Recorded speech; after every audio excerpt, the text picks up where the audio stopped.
안녕하세요. 격리TV 한나란입니다.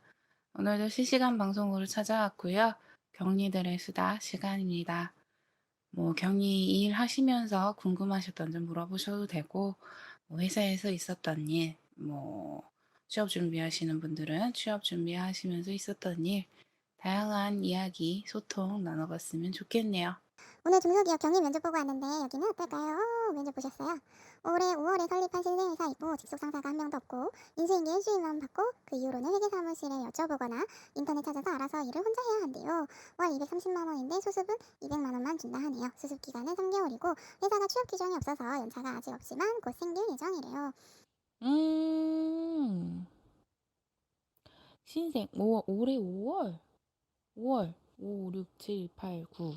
이제 5개월? 4개월, 5개월 됐네요.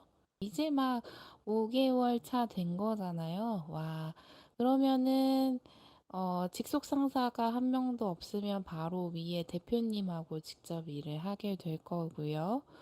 어, 저는 괜찮을 것 같은데요. 월급도 적당한 수준인 것 같고, 괜찮은 것 같아요.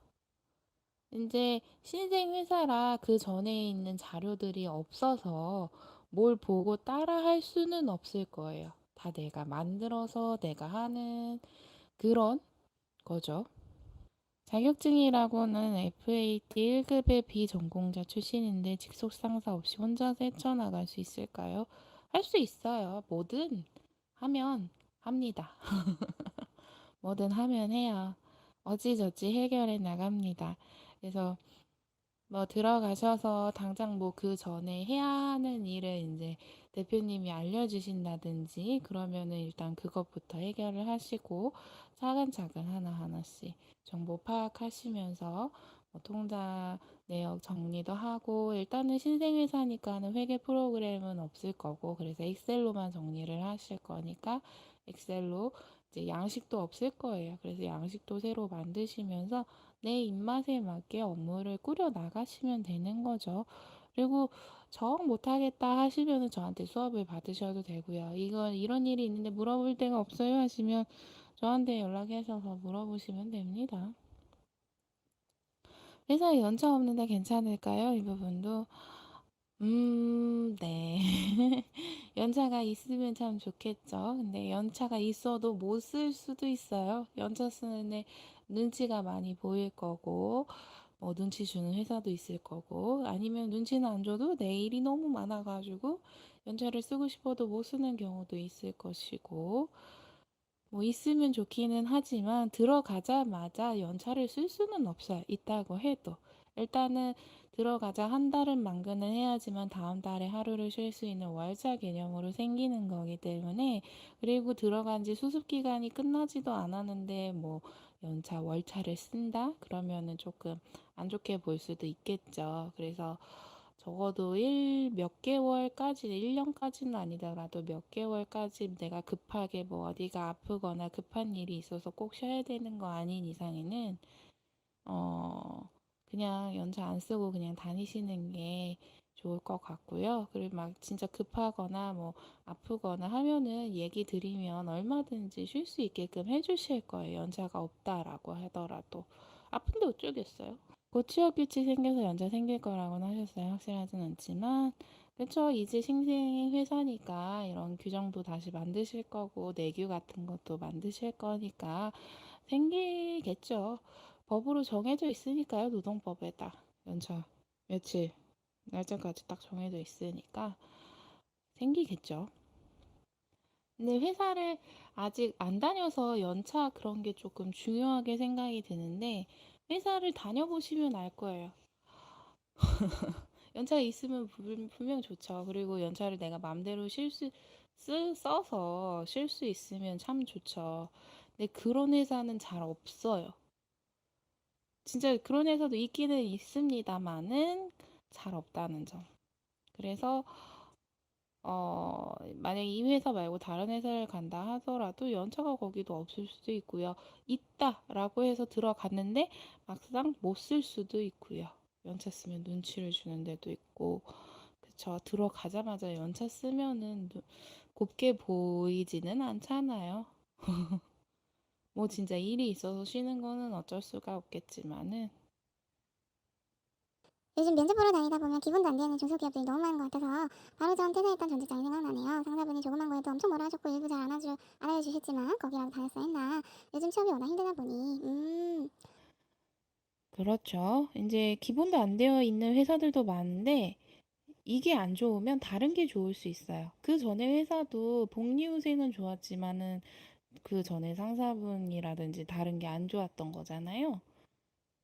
다른 회사는 복리후생은 안 좋아도 이런 건 좋을 수 있어요. 다른 게 좋을 수 있어요. 너무 다 안 좋은 회사도 분명 존재하겠죠. 이것도 안 좋고 저것도 안 좋고 다 안 좋아. 그런 회사도 분명히 존재하긴 하겠죠. 근데 대부분은 이게 안 좋으면 다른 게 좋아요. 그렇긴 합니다. 뭐 어떤 회사는 복리후생은 안 좋아도 뭐 칼퇴, 무조건 칼퇴라든지 뭐 상사분이라든지 이런 사람들이 조금 다들 착하시고 좋으시는 경우도 있고, 진짜 그 전에 회사처럼 사람은 별론데 복리후생이 좋은 회사도 있을 것이고. 저도 최근에 이제 아는 지인이 어디 이름만 대면 아는 좋은 회사에 면접을 봐서 붙었다고 하더라고요. 근데 안 간다고 하더라고요. 저도 뭐 건너 건너 아는 지인이라서 얘기를 들은 건데, 요즘 왜 안 갔어? 이렇게 이제 얘기를 하기는 했지만, 나름대로의 이유가 있으니까. 음, 다른 조건은 다 좋아도 거기서 같이 일할 사람이라든지 뭐 회사의 체계라든지 이런 것들이 제대로 안 되어 있어서 안 갔다라고 하는 얘기를 들었는데, 그럴 수 있죠. 다른 조건은 다 좋아도 그런 게 또 안 좋을 수도 있는 거예요. 솔직히 복리후생이라고 생각을 하는 그런 연차라든지 뭐 이런 것들은 다 거기서 거기에요. 연차가 있든 있어도 못 쉴 수 있고 없어도 쉴 수 있어요.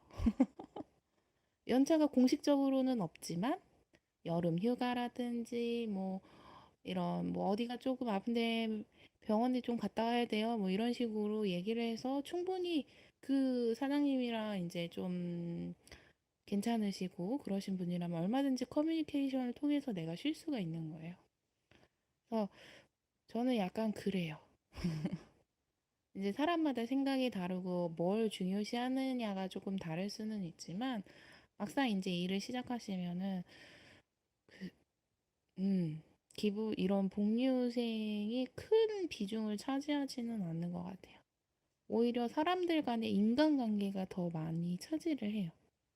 같이 일하는 사람하고 계속 트러블이 생기고 막 내 일하기도 바빠 죽겠는데 계속 누가 옆에서 태클을 건다든지 뭐 아니면 직속 상사가 뭐 이렇게 계속 구박하고 일도 안 알려주고 그런다든지, 이게 이제 못 견디는 이유 중에 하나, 제일 큰 이유인 거죠. 근데 이 사람만 괜찮으면은 다른 거는 어느 정도 그래도 괜찮게 느껴지는? 저도 뭐 전에 다녔던 회사들이 복리후생이 막 너무 좋다라고는 할 수는 없었어요. 근데 다들 저는 좀 상사운이 좋아가지고 상사분들이 저를 좀 이뻐해 주시고 같이 일을 하는 다른 직원들이라든지 그런 분들도 다 착하셔가지고 좀 그렇게 오래 다니고 계속 일을 했었던 거라, 이 복리후생이 좋아서 다닌 건 아니에요. 복리후생도 없었어요. 저도 처음에 연차도 없는 회사였고 들어가서 제가 이제 뭐 급하게 진짜 막 이사를 해야 하는데 그럼 당연히 쉬어야 되잖아요. 이사 날은. 아니면은 뭐 집에 진짜 뭐가 있어가지고 쉬어야 된다든지 그럴 때 이제 말씀드려서 쉴 수 있을 정도. 그래서 결국에는 나중에 연차가 생겼어요. 연차가 없던 회사인데 연차가 생겼어요. 그런 회사여가지고 상사분 잘 만나셔서 너무 부러워요. 어떤 사람한테는 그 상사분이 안 좋은 상사였을 수도 있겠죠. 제 전임자하고는 사이가 그렇게 좋지 않았다라는 말씀을 들었는데, 그분한테는 안 좋은 상사였을 수도 있어요. 저한테는 좋은 상사였지만 상대적인 거잖아요. 일할 때는 막 그렇게 막 좋은 상사인가 막 이렇게 못 느낄 수도 있어요. 근데 지나고 나면 '아 그래도 그분이 좋았지.' 그럴 수도 있고. 여러분 그러면은 얘기해 볼게요. 혹시 참여 예산이라고 아세요? 시민 참여 예산? 서울시에서 인제 하는 시민 참여 예산이라고 있어요.